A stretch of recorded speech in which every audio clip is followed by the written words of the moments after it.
and welcome to the Pagan Portal Podcast, presented by me, Rachel Patterson, produced by Moonbooks Publishing. If you prefer an audio-only version, hop on over to Spotify. If you are watching on YouTube, please don't forget to subscribe or become a member if you'd like to get early access to some of the articles. Very, very special podcast issue today. We have witches. We should cackle or something.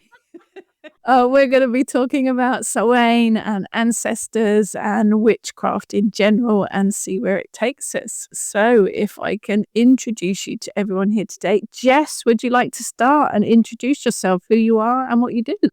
Yes. Hello, my name is Jessica Howard. Most people call me Jess.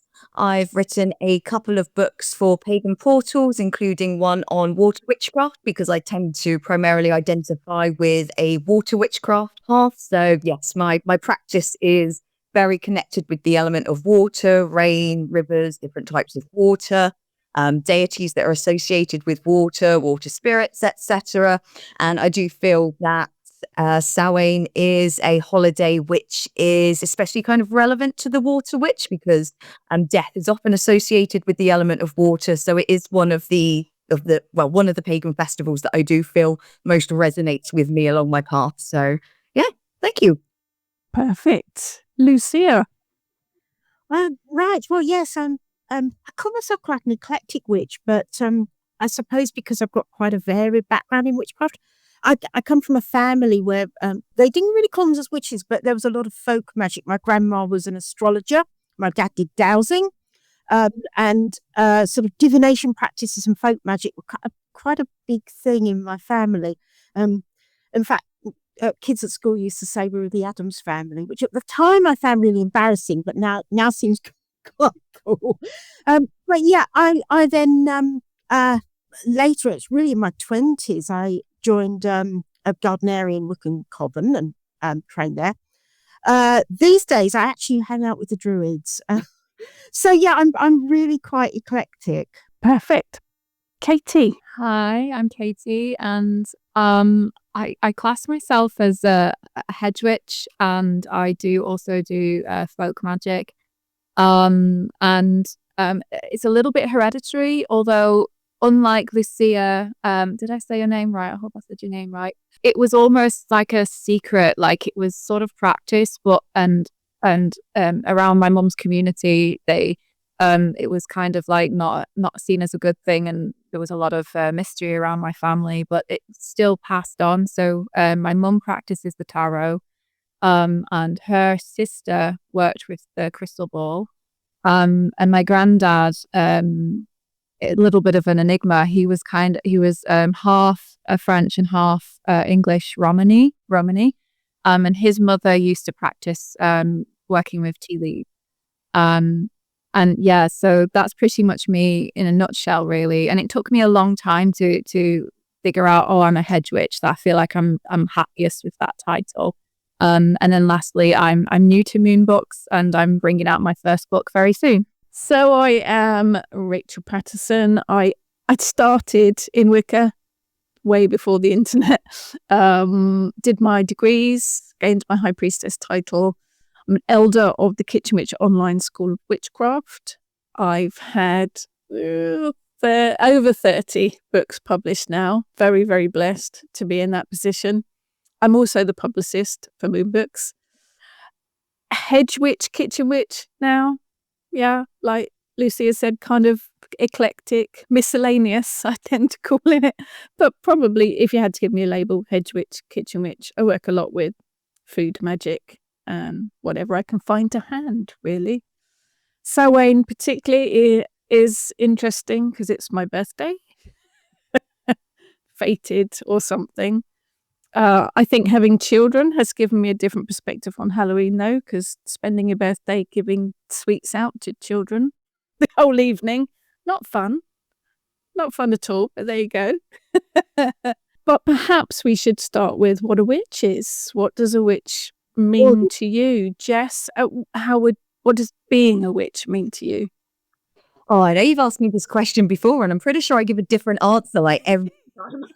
I think for me, it's It's so difficult to define. And for me, I can find people that I would personally call witches, but they don't ascribe to that label. So I think it is, I mean, on its surface, it's just a label. You can still practice, call yourself a witch or whatever. So, but it is a label that I personally feel comfortable with. I know that some people can feel uncomfortable with it because of the connotations or some sort of like societal pressure. But for me personally, it is a label that I feel comfortable with. And for me, it's around just feeling that connection with nature in whatever form that is. As I said, for me, that's primarily through the element of water. For others, it's more kind of green witchcraft and through the element of earth. But I think it's understanding that connection to nature and trying to foster that balance.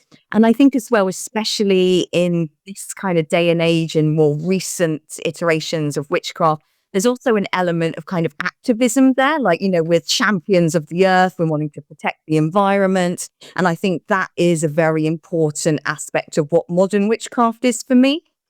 So yeah, I think there's many, many different guises, but for me, it's the sole kind of focus or the primary focus is that connection with the earth around you and the people in it and just kind of wanting to protect and make better the space that we're in. Brilliant. Lucya?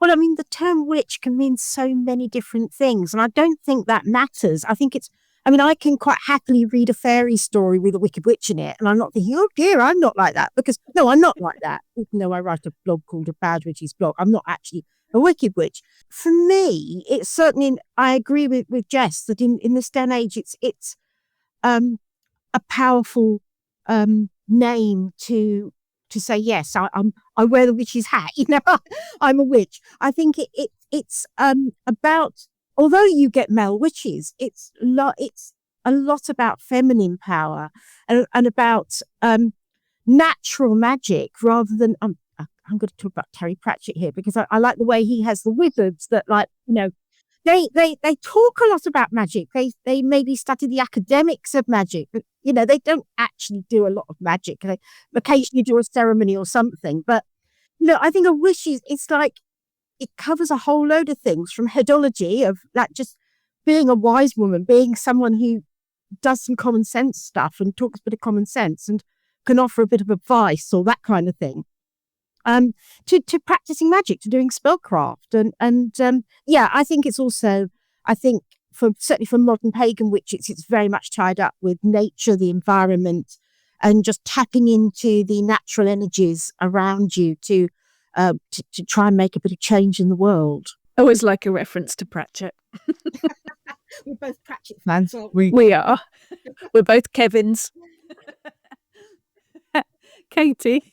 I think I'm going to come at it from a literary perspective as well. When I first realised I was a witch, even though I'm from a Catholic background, was when I watched the movie Practical Magic for the first time when I was 15. And then I read the book, and I keep reading the book every year, specifically around this time. And to me, you see the movie and you read the book, and it's very magical realist. It's so grounded in the earth, and yet there's like magical elements to how we live life. You know, when you wish someone happy birthday, or somebody rings and you know exactly who it is in that moment, and you know, just magical things happen and signs and symbols everywhere you go. There was a moment where someone I loved dearly passed away a year ago, and I was so full of grief, and then there was like a cloud in the sky that was in the shape of a heart, and I was like, that is just magic. That's so special. And it's noticing those signs. And yeah, so like to me, sort of like witchcraft and stuff, there's that sort of magical realist aspect to life, and also lifting the veil of things and seeing the beyond our material world and the liminal realms, the dream realms, which is very much part of my practice. And lastly, what drove me to this title is that it's very, although there are covens and things, like it's very independent. Like you're not following specific rules of like a religious doctrine like Catholicism, which is what I was before. And I really loved that sort of freedom. It's very liberating. And so that's what I see witchcraft as, very liberating, very free, and of the earth, and very much of the sort of liminal space between the magic and the real with that. It is a difficult question to answer because I think it is so huge and it is going to be different for each person. And I think that's what I love about witchcraft, is that you make it your own. You can tailor it to suit exactly how you want to work with it. I think connection is the key, connection to energy. I'm an animist. I think we all are, actually, aren't we?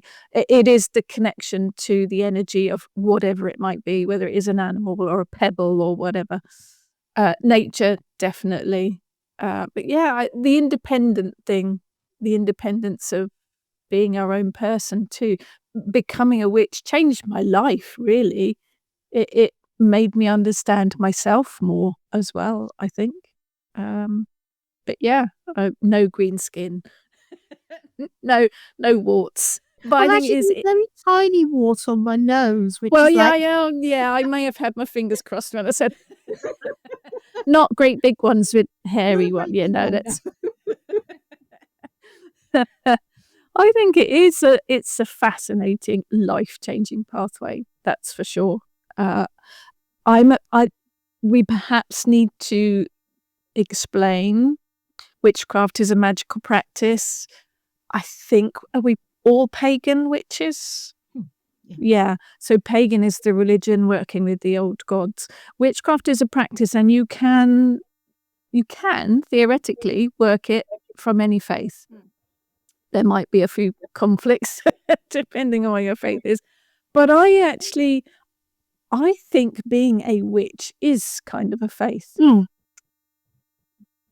I think it is a way of life, isn't it? Yes. Agreed. So we're going to talk about Samhain today. 31st of October, 1st of November-ish. I guess, what does Samhain mean to you? And poor Jess, I'm going to come to you first again, just because it keeps it in order and I don't get lost then. So what does Samhain mean to you? Cool. Yeah, not offended. As I said, especially being a water witch, it can be quite difficult to reconcile some of the other festivals, especially because they're so fire focused. Especially when you consider, a lot of the kind of traditional festivals are around fertility, and especially when we're considering fertility of, sea animals and kind of water animals, it follows a completely different kind of system to land animals, as it were, or mammals. Not explaining, I'm not very scientific, but yeah, you kind of get exactly what I mean. So Samhain is one of the ones that, as I said, I do feel resonates most with me because it is very much focused around kind of endings and ancestors. And for me, I do use it as a time kind of specifically to connect with my ancestors. So for me, an ancestor work is not a huge part of my practice. It's always one of those that I wish I could delve into more, but I think, as Rachel kind of said earlier, there's always so much. There's always so much that you kind of want to get into and learn. And so I like the fact that there is this dedicated time of year where I can say, right, this is the period where I'm honoring my ancestors, I'm working with them, and kind of just having that in the calendar. So I suppose for me, it's kind of a dedicated period where I focus on my ancestors and kind of gives me the chance to do something that, with, best of intentions, I mean, to do throughout the year, but just don't. We have busy lives. Lucya? yes, absolutely. I think Samhain is a time to connect with the ancestors. But I think more generally, it's also a time, it's the season of recognizing death, of recognizing that everything dies. And there is that scary element, of course, there's that scary element, but it's also about recognizing that it's not all scary. It's the time when Halloween is a big party, and it's a time. It's rather like everyone has a death cafe. Then, death cafe is the idea of coming to terms with death as a natural part of life. That everything has to die back. For the seasons to change. Everything has to die back. We need the leaves to rot down so that the soil will be fertile. And I think for me, that is, as well as communicating with my ancestors who have passed, that is what Samhain symbolizes to me. It's the time of things dying back in the year, and to recognize that death is an important part of the natural cycle of life. Yeah, absolutely. Katie, I have a feeling you're going to come at it from a slightly different. Kind of similar, but also a little bit different. Part of my practice is heightened during Samhain. So I work a lot with death and grief and spirits anyway. It's been something that I've been doing since I was a kid, which used to scare me and used to freak my mum out. I used to talk a lot to spirits, and I would write letters to my grandmother, and I would place them in the back of the frame like a telephone box, hoping she could, well, not a telephone box, but like, you know what I mean, like mailing it to her. And I've been doing that since I was, 5 years old. And so during Samhain, it's like a really special time for me because it heightens that, because the veil is thinner. But also I'm a massive kid, and I'm very much that person that's like, this is Halloween. And I make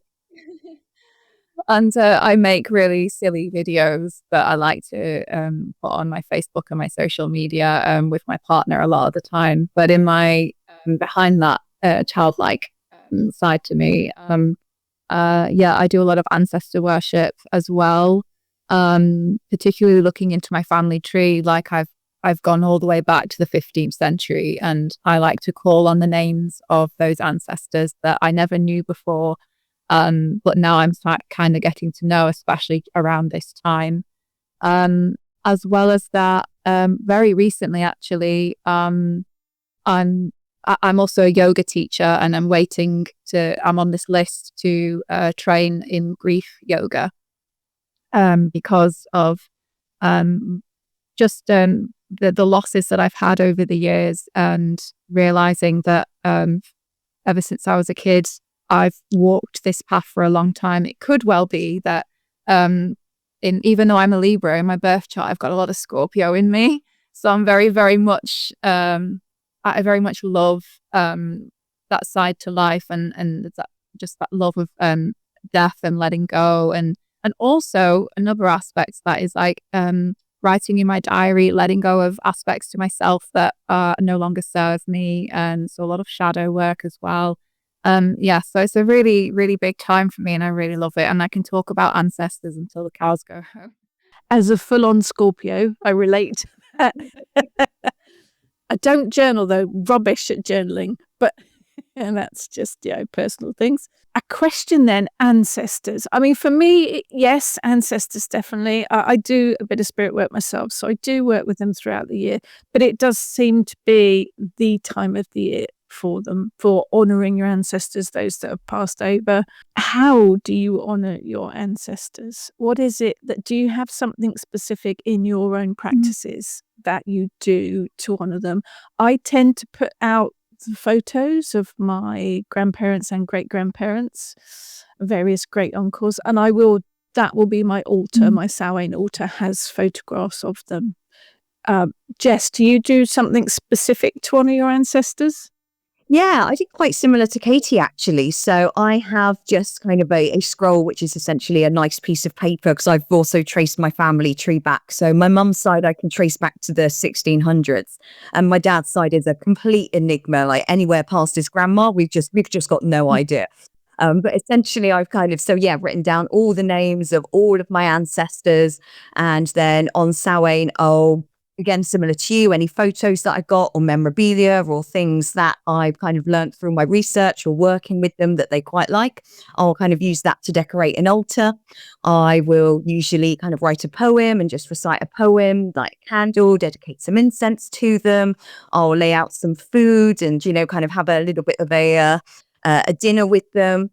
And then I usually end it by having a dance party with them, which I know sounds a little bit strange, but I'll put on some kind of, music from different eras over the past few decades, and just glass of wine, and just invite my ancestors to kind of come and dance with me, and just like have a little boogie in my flat, and with all the curtains closed, because I'm sure the neighbours will be thinking, what the hell? So Samhain usually it's very much around connecting with those ancestors, especially the ones that I kind of didn't know, and also trying to learn a bit more about the family history that I kind of, drawn blanks on with the physical research, and just kind of inviting them to be with me and impart any lessons, and yeah, just kind of enjoying their company. And I think it's quite interesting in working with them. I'm kind of seeing different ways that my ancestors might have influenced kind of my path that I probably wouldn't have noticed. So obviously, as I've kind of said, I'm a bit of a water witch, and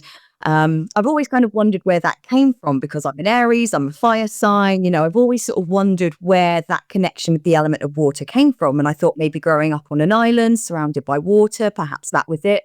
But actually looking at my family history, most of my ancestors were sailors. They worked on docks, they worked on ships. I mean, even looking at my kind of current family, most of them have worked for the ferries or on the docks. Like, there does seem to be this kind of ancestral thread throughout our family that just has that connection with water. So I found that very interesting. And yeah, it's been fun kind of working with the ancestors and just doing that research and digging out little bits like this and learning more about myself as well. So yeah, sorry, I went off on a bit of a tangent, but that's generally my kind of standard Samhain celebrations. Big party celebration. Love it. Lucya. Right, well, I think I'll talk about the different things I do when I'm working solitary and what I've done as part of a coven or a group. When I'm working solitary, I like you, I tend to put photographs of my mum and dad who've now passed, my grandma and granddad, and my relatives who passed, pictures of my cats that have passed, on my altar. And I'll also tend to do some scrying. When I'm trying to communicate with the ancestors, I tend to use scrying. And at Samhain, I specifically will scry into water into a cauldron. It doesn't have to be a great big whopping huge cauldron that takes a vast amount of water to fill it. It can be a small cauldron. So I would tend to do that as my personal practice. In a group, I think probably my favorite, when I was in a coven, and the coven kind of, everyone moved away. But when I was in a coven, one of my favorite things to do was we would have a silent supper where we would set out a table. You should put a black cloth on it. And there are settings for everyone in the coven, but also you'll leave a setting with a seat, but not for any living person. And you would illuminate the room by candlelight. And there was usually a single candle near to the seat of the empty seat. And that is to invite any ancestors, the spirits of any ancestors, to visit for the supper. And you have the supper in complete silence. And you are honoring those who have passed, but you are giving those who have passed the opportunity to communicate with those who are present if they choose to. And I found that very, very effective. And that's also something that is not so witchy, that it's something that people who aren't specifically witchy can do. You can do it with your family. You could do it with your friends. Definitely an experience. And actually quite a nice way, as you say, for anyone to honour those that have passed over. Yeah, it's difficult for me to keep my mouth shut for that long, but Yeah. definitely an experience. Katie, what about you? Mine's actually quite similar to Jess. I'm a very solitary practitioner, and I write a lot.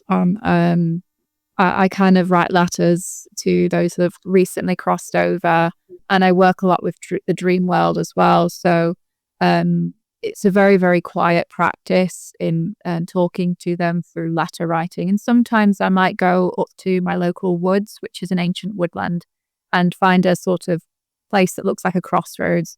And I might drag my fiance with me to come along. And sometimes I'll have a little travel altar that I'll set up there, and I might recite the letters to nature. And sometimes I might bury them.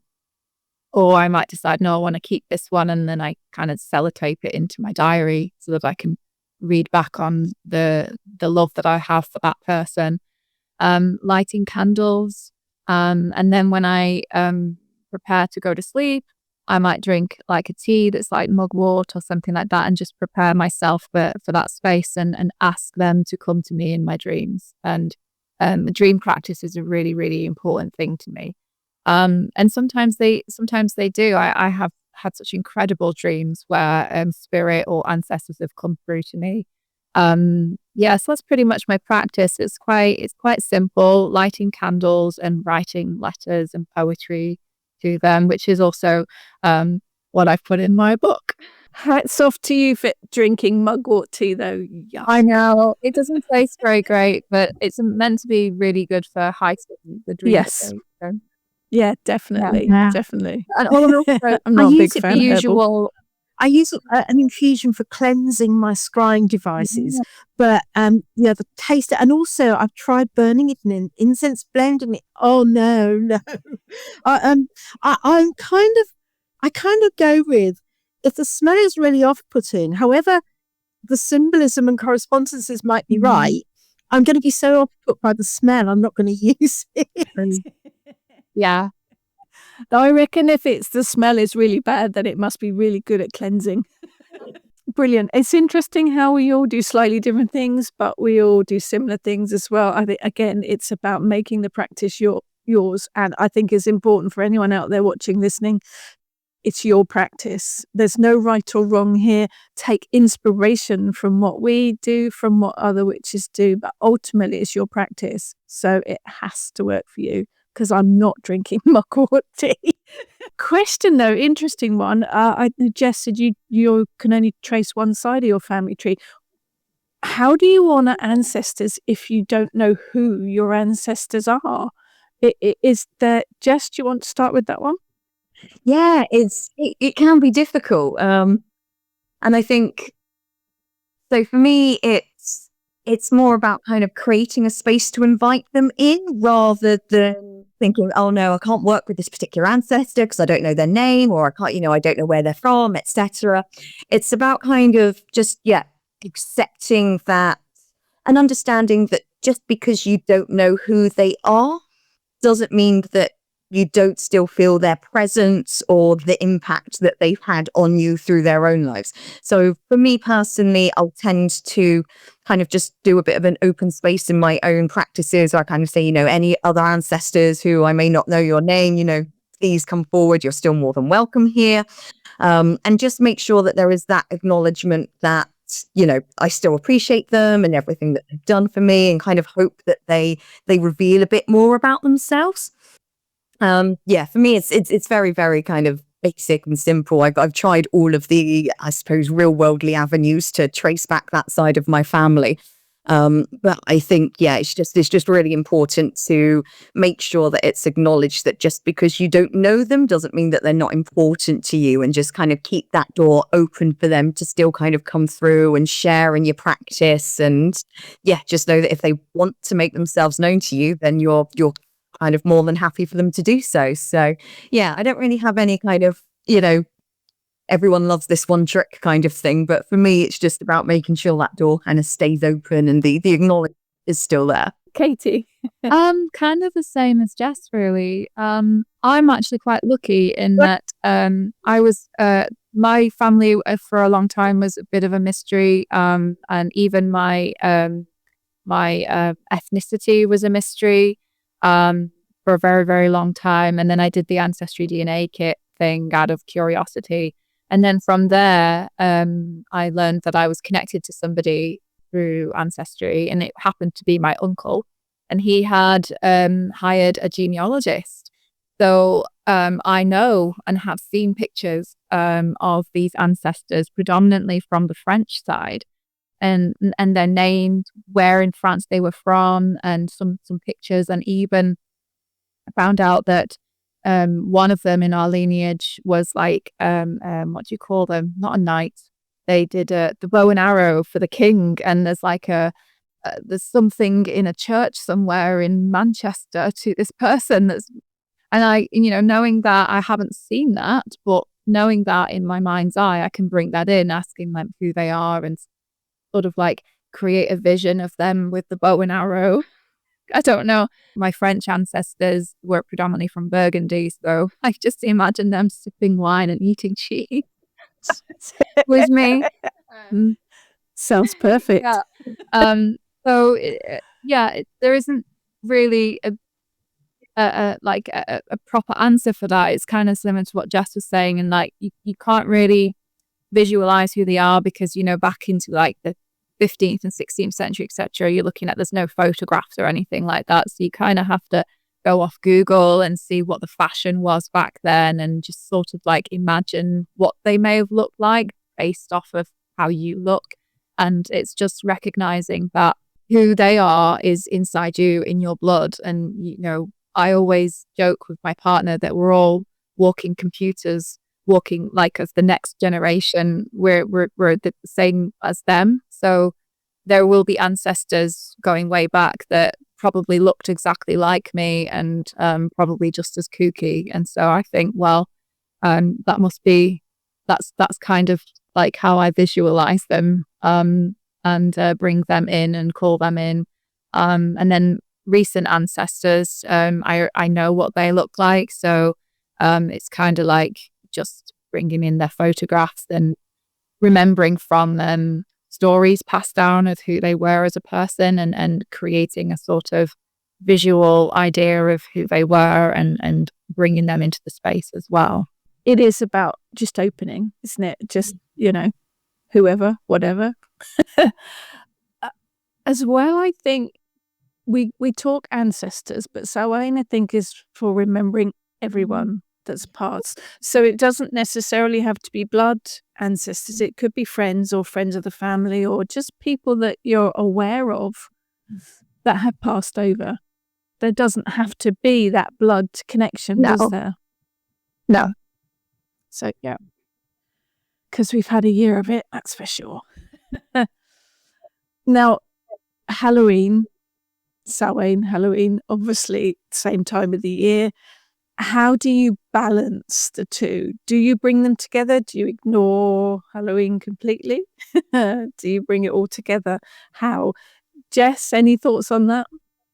I'll be very honest. I'm quite, I suppose, lucky in a sense that I don't feel that conflict because I don't really have any reason to celebrate Halloween. I don't have children. I don't have young nieces, nephews, etc.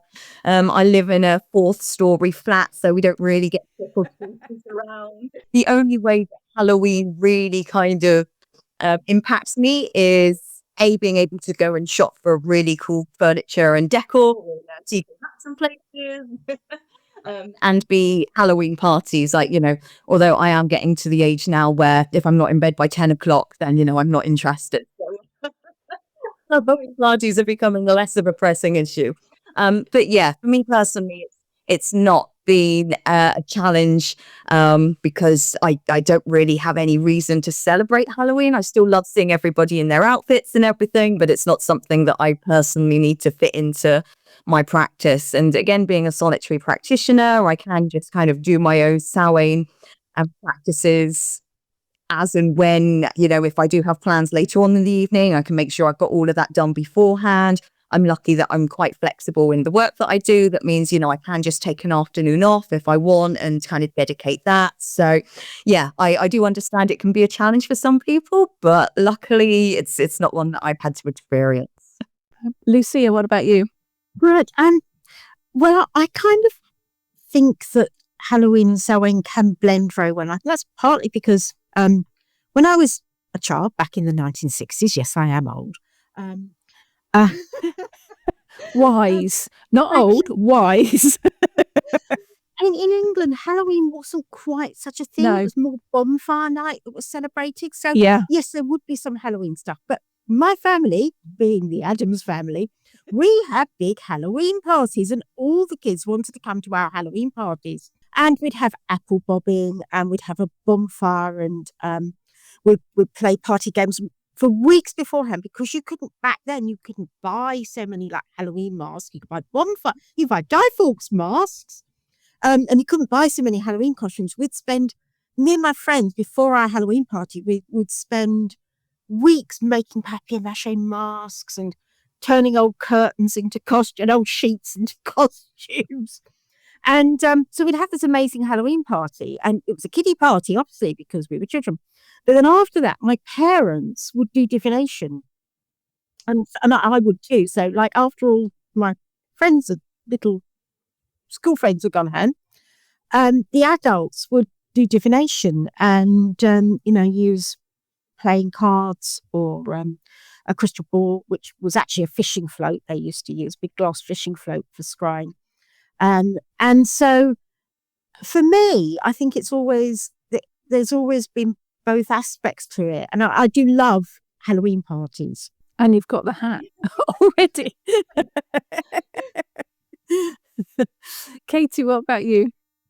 I think they can blend really beautifully well. When I was I'm a Libra, as I said before, and like I like that balance. So like for me, it's like Halloween is the sort of more playful, childlike side, and then you've got Samhain, which is the more, I guess, in a way, spiritual side.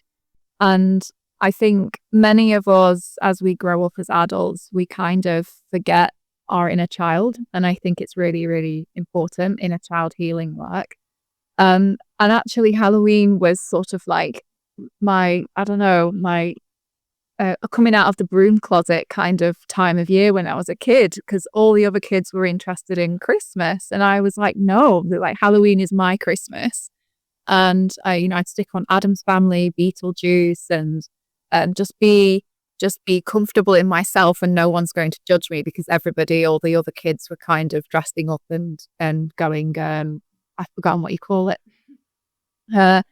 and trick-or-treating.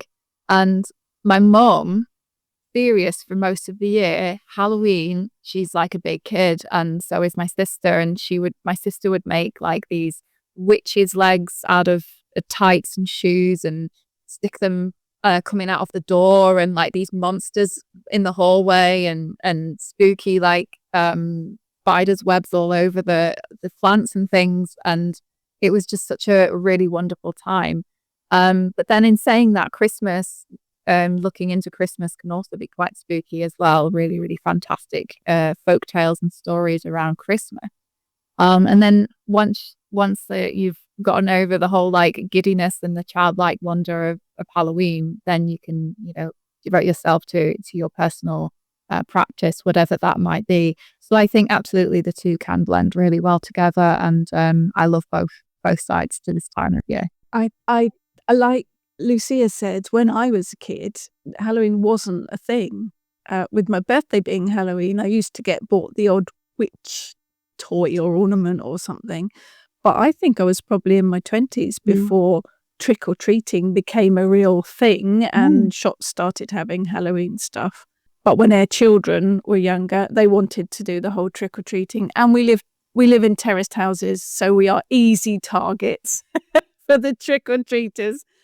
So with the kids right through, it was trick-or-treating every Halloween. And I put my hand up to it. I got fed up with what, my birthday? I don't want to be answering the doorbell every 5 minutes and giving out sweets.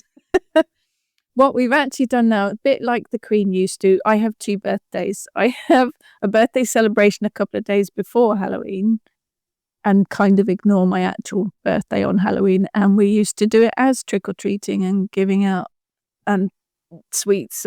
But I would do I'd put my altar in the front window of the house so that everyone walking past would see all of the pumpkins and the lights and everything. Have to admit, now the children are grown up, we haven't done it so much. Tend to be a quiet evening. But I am the only pagan in my family, so my actual Samhain celebration is very solitary and done usually on a different day. And I think that's a thing as well. For me, Samhain isn't just that one night. It is a period of time. You have the build up to Samhain, you have the waning of it afterwards. So I just work it into my schedule, really. But I think it is. We like to have fun, don't we? So it gives us a good excuse to put on the stripy tights and the witch's hats. Totally go for it. That kind of stuff all year round anyway. Yes. Yeah. And I think, yes, you can buy fabulous home decor in the shops at Samhain that you keep in the house all year round. I think it can blend. I think it does. It does have a different spin, perhaps, if you have children, because all of their friends are getting involved in it as well. But I think most of the children these days have no idea what the actual trick or treat means. That's true. They're just there for the sweets. And I can wholeheartedly go for that as well. Yeah, and I think it falls on a Friday this year, doesn't it? And it's always nice when it falls on a weekend because, as you said, Rachel, you can kind of just take that time and extend it. Like, there's nothing worse than being like, oh, well, I finished work at 5. I'm not going to be home until 6. And then I've got to set up the altar. And yeah, it's nice when you can actually kind of carve out that time and dedicate more than just the evening to it. I do that with all of the Sabbaths, though. I don't necessarily do it on that one fixed date in the calendar. It has to work into my schedule, but also with the seasons, it has to work in with how the season and the weather feels for me as well. Autumn is my favourite time of the year, but it's got to feel like autumn. It's got to have that crispness and that, it's work. It's connection. We're back to connection again, I think, aren't we? Connection to nature and what's happening. It has to feel right. Yeah. Now, Lucya, I know you've mentioned divination a couple of times. Samhain is definitely a hot spot for divination. Yeah, are there any specific types of divination you all work with? Do you find it stronger at Samhain? Jess, I know lithomancy, your key one. Do you work with that and others? Do you find it stronger at Samhain? Yes. I mean, to be honest,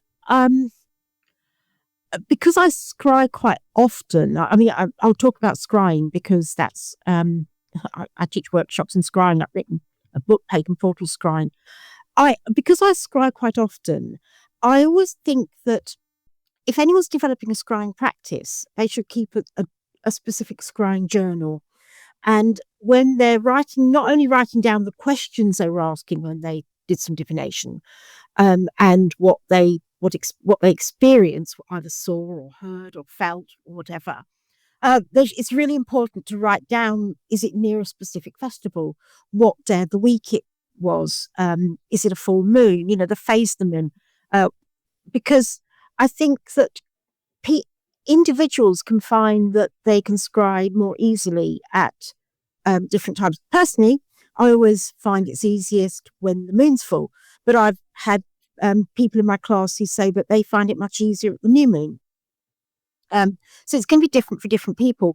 But yes, I do think that Samhain, Halloween is a really magical time of year. It's that I do feel that it's one of those transitional times, and any transitional time will add to the magic. But it's kind of, I do think specifically for doing divination to contact the spirits who passed, contact the ancestors, anything like that. I think that that adds its potency to the scrying. So yes, but I think that it's do whatever type of divination that you personally like.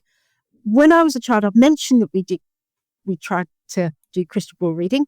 I was not very good at it when I was a child, and that's one of the reasons I tried to learn, because everyone, the adults were scrying. They were using this crystal ball, and I wasn't really guessing very much.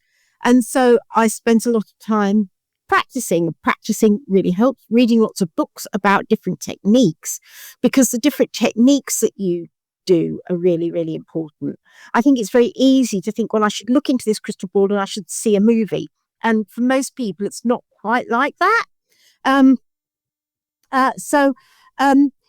Do whatever, if you like. If you use tarot cards, oracle cards, runes, whatever calls to you, whatever you feel is the right one for you. Brilliant. Jess, what about you?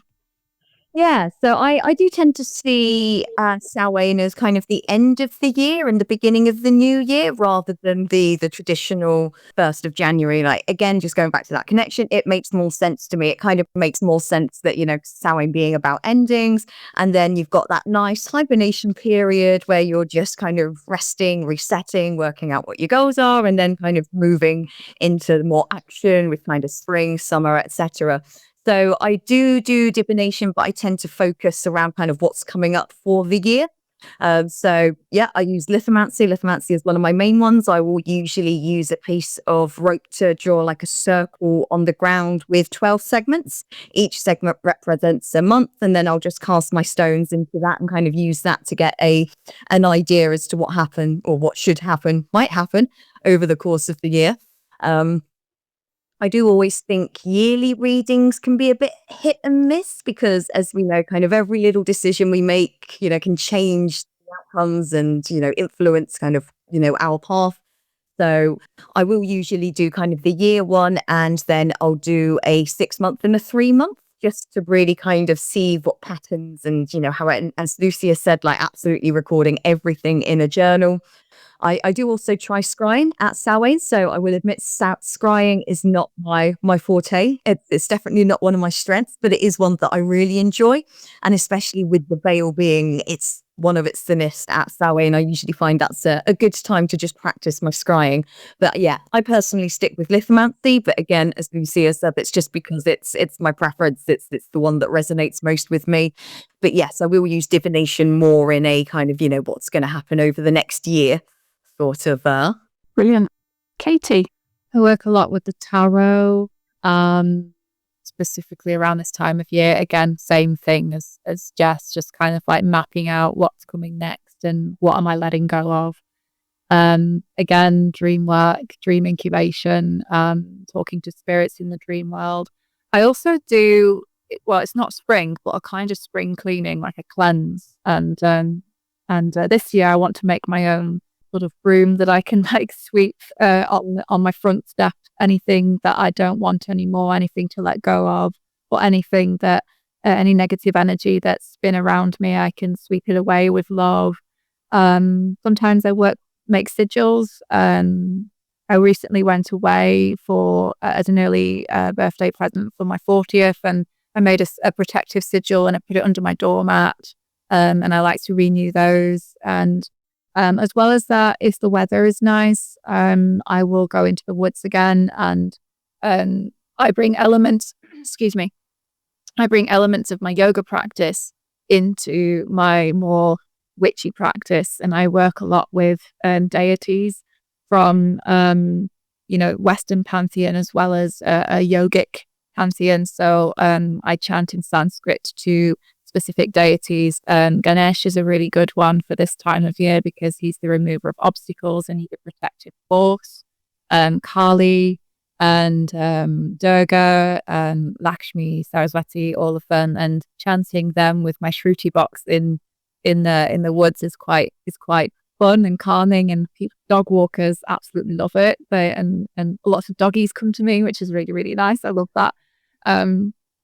So tarot, dreams, chanting, mantra, ritual in the woods, and cleansing our cute little flat, washing my crystals, giving them a little bit of a bath and a soak. And also I kind of get really crafty around this time of year, I guess, because the weather isn't usually great and it's cold outside, and you make yourself a hot chocolate. And I just, this year, I like making corn dollies and smudging ones and hand fasting cords in case anybody's getting married in the spring or summer, etc. So yeah, I kind of get kind of crafty, arty at this time of year as part of my spiritual practice. And with that, I like to bless and anoint all the things that I make as well in preparation for if anybody wants something from me. So yeah, that's pretty much what I work with. I can't think of anything else off the top of my head. I make talismans, and this year I'm making papier-mâché masks. So yeah, crafty witch. I work with the tarot. I learned to read the dice this year as well, which has been a bit of an experience. I'm still working on that one, but it's coming. But I do, like Jess says, I do the year reading. Tend to do that on the end of October. January the 1st isn't. I'm still hibernating in January. That's not New Year for me. I'm still inside, tucked up. So the year ahead kind of thing. I do a reading for myself usually. I'm a bit rubbish at journaling. I usually take a photograph of it so that I can remember what I've laid out. I like scrolling. I'm rubbish at runes. They look like little squiggles to me. Can't make head nor tail of them. Or the ogham. Still squiggles. I think you're right. I've been practicing for well over 30 years now. Still can't make sense of the runes. So for each individual, there will be areas that you practice with and areas that you work with, areas that intrigue you more, areas that resonate with you more, and those that don't. So I think it's important for anyone new to it. Don't beat yourself up if you don't take to something, because it might just be that that's not an area that you're supposed to work with. I don't work with numerology, maths. That's not going to happen. But I love working with herbs and I love working with magical food. Food at this time of the year for me is very important as well. There are specific foods that I kind of tend to lean towards at this time of the year. I think there are things, aren't there? It is that moving through the wheel of the year, and there are your practice changes, I think, doesn't it, depending on the seasons. There's a definite twist to it where it moves into other things. Thinking about magical food, magical herbs, are there any specific things that you associate with Samhain? Any herbs, plants, anything that you spell working even that you do specifically at this time of the year? Jess, anything you work with particularly? Not so much, to be honest. Kind of generally, I don't tend to do that much spell work anyway. I don't really tend to do that much ritual work. Mostly when I use herbs and things, it's in tea, or again to kind of add to food, or if I'm doing making a little talisman for protection or something similar to that. But in terms of what I associate with Samhain, I mean the traditional kind of grains, breads, honeys, gourds, like your pumpkins and things like that.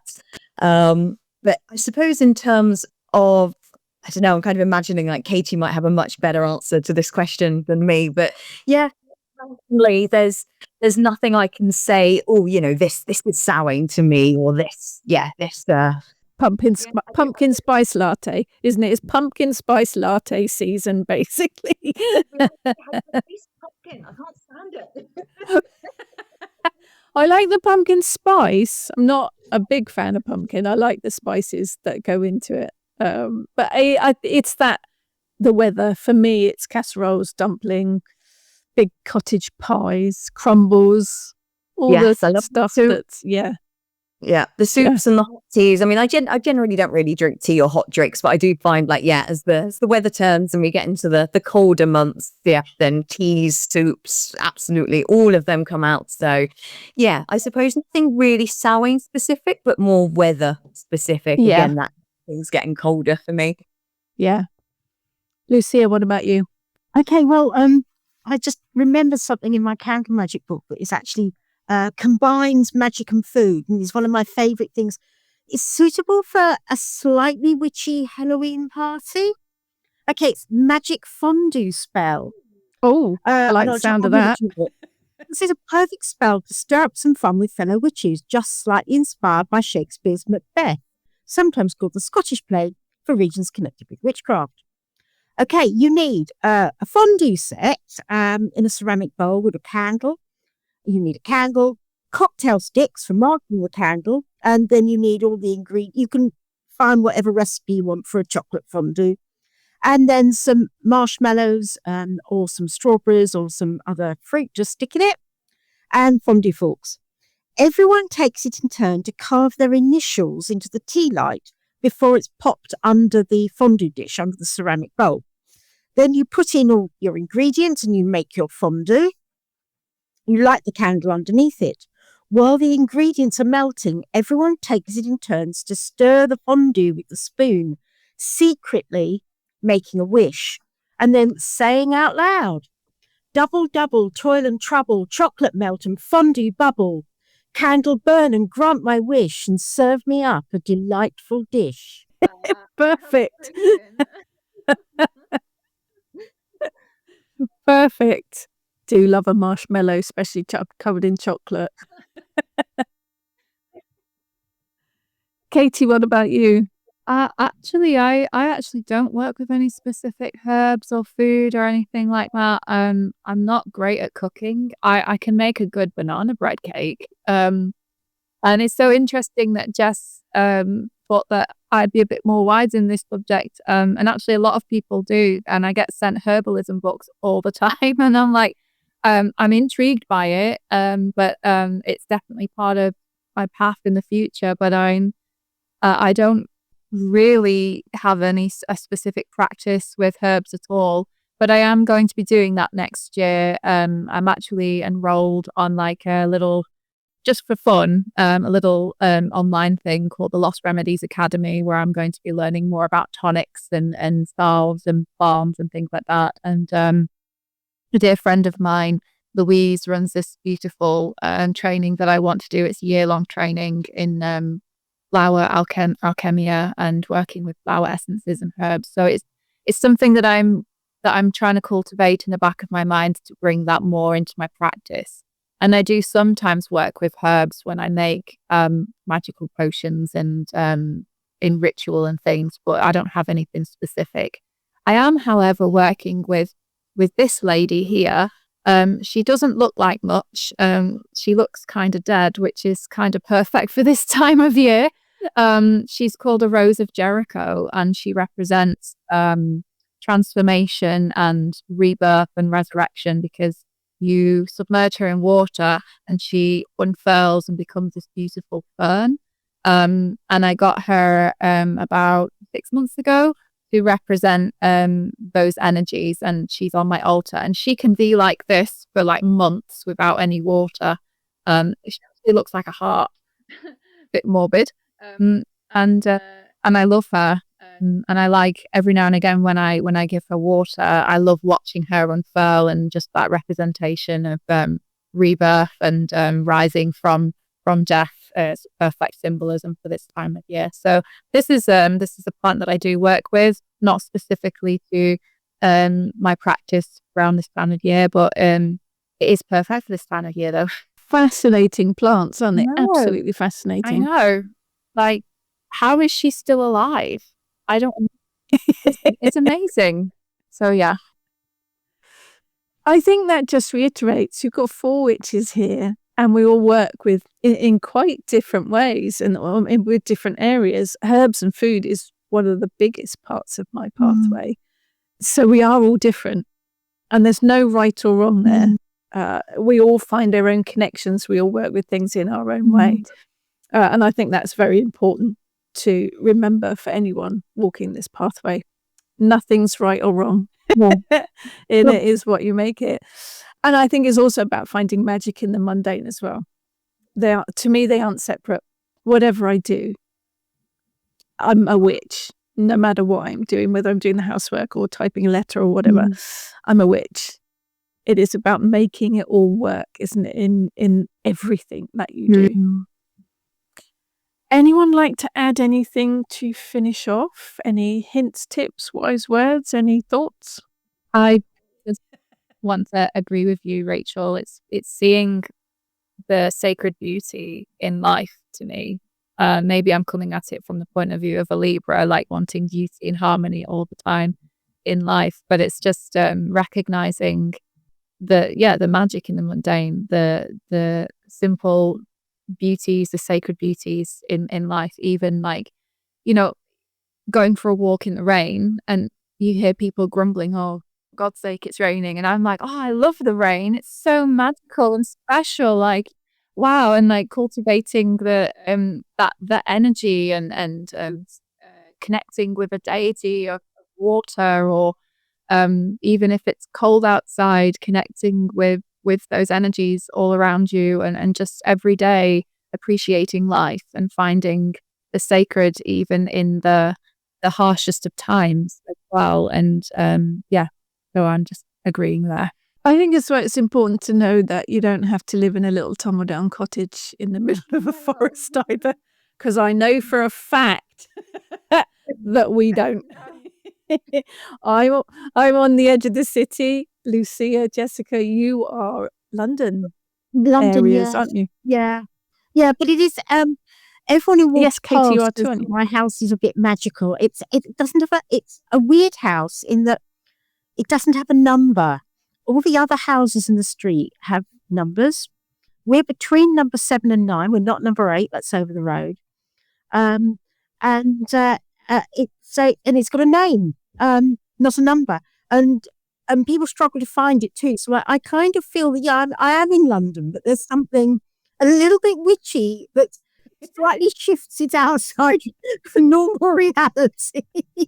My little flat it's the way it's made, it's really strange, and we live above one business and next to another business, and people can't find us, so it's kind of like hidden, and I kind of like that. It's kind of witchy as well, and I've got so many books, and I have an obsession with collecting amulets or talismans from folk traditions from around the world. So if you come into my flat, there's like all kinds of like goddess statues from like prehistoric Cyprus or Tenerife, or there's a Bulgarian kukuri mask on my door, and friends of mine from Sardinia have gifted me a sukoku, which is like a strange little amulet with an obsidian ball on it, and so I collect all those things. So you walk in and it's just my house. My flat is kind of witchy, except for my partner's LARP room, which is just a junk room full of like costumes and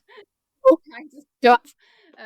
But yeah, it's still London. I still live in a flat, and it's ultimately not a cottage in the woods. I wish. Oh yeah, no one can find my flat either, but that's because there's like a million identical flats to mine, and there's no way to tell them apart. So slightly different issue. But I will say as well, anybody who wants to learn more about kind of London in general, Lucya's blog is fantastic. I've been reading a lot of it recently, especially kind of some of the stuff you've written about Greenwich, because that's just down the road from me. So yeah. Shameless little plug there for anybody else that wants to learn a bit more about being a London witch. Yeah, Lucya's blog is fantastic for that. Thank you. You're right above Father Thames as well, Jess, aren't you? Which is not surprising for a water witch.